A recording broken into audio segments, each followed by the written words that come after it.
In terms of accomplishments as a college football player, few coaches have the resume of Scott Frost. After all, the Nowak head coach won a national title back in 1997 with Nebraska and compiled a 242 record as a starter with the Cornhuskers. What made him so dangerous? Well, he was the perfect fit for the team's triple option offense and was one of the best in terms of using his arm and his legs in leading the team to all those wins. "I love option football," Frost told the Associated Press. "I lived it.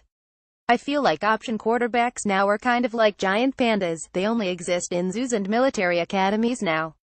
That's particularly relevant this week, as his Knights are set to play Navy on Saturday in a huge ASC matchup that will have an impact on who receives this year's Group of 5 bid. Given how well the boss is at running the option, it seems he decided to put on a helmet and run the scout team offense to better prepare his defense for what they'll see out of the midshipman and signal caller Zach Abbey. From the looks of things, Frost still has it even if he's got 20 years on his players. The injury-plagued career of Jordan Sherritt, pictured right, has come to an end because of, you guessed it, another injury.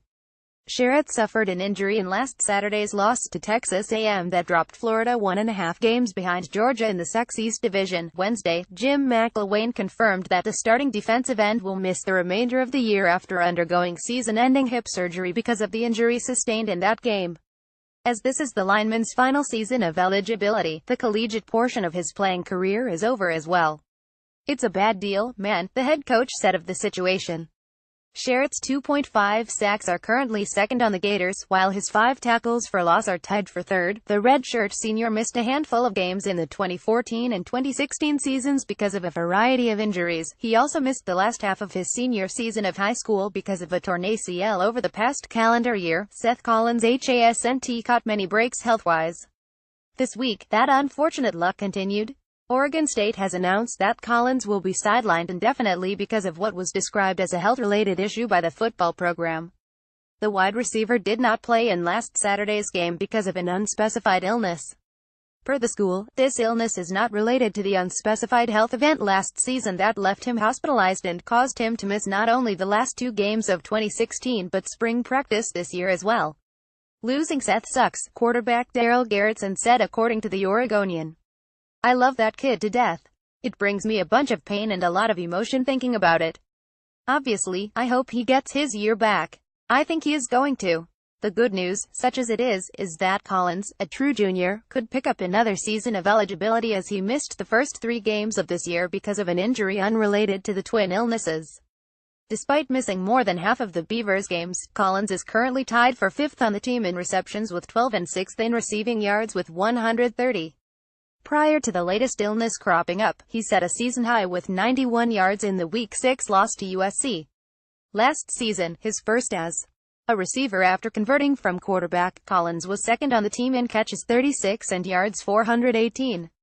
Recruiting never stops, even for a blue blood like Ohio State. That's one reason why the team is reportedly set to go with an all-gray alternate uniform for the team's biggest game of the year when Penn State rolls into Columbus. Team site 11 Warriors posted that they have obtained images of the retail uniforms the Buckeyes are set to wear, which includes a top that is completely gray with only a sliver of scarlet for the team's logo on the chest. OSU opting for alternate uniforms in big games is nothing new for the program under Urban Meyer, especially since a new Nike deal kicked in a while back. They donned some for the Michigan game last season and have worn several versions in other contests.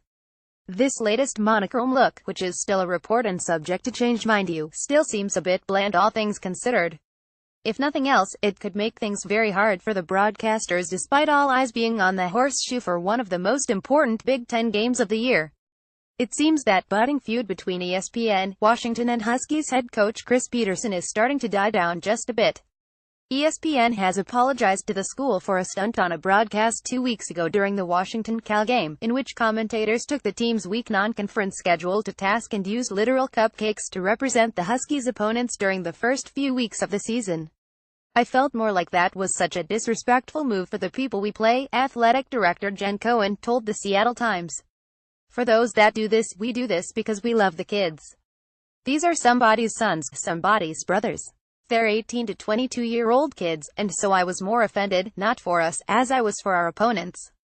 It was a class act to apologize, and he made the right call."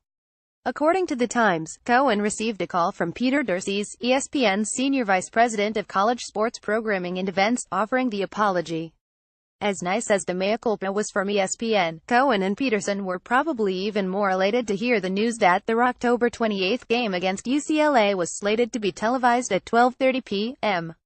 PT after an oft-criticized string of night games that made the head coach quite ornery last week. It might not make up for the fact that the team lost to Arizona State on Saturday, but there are definitely a few baby steps being taken to repair the relationship between the school and one of the Pac-12's primary broadcast partners.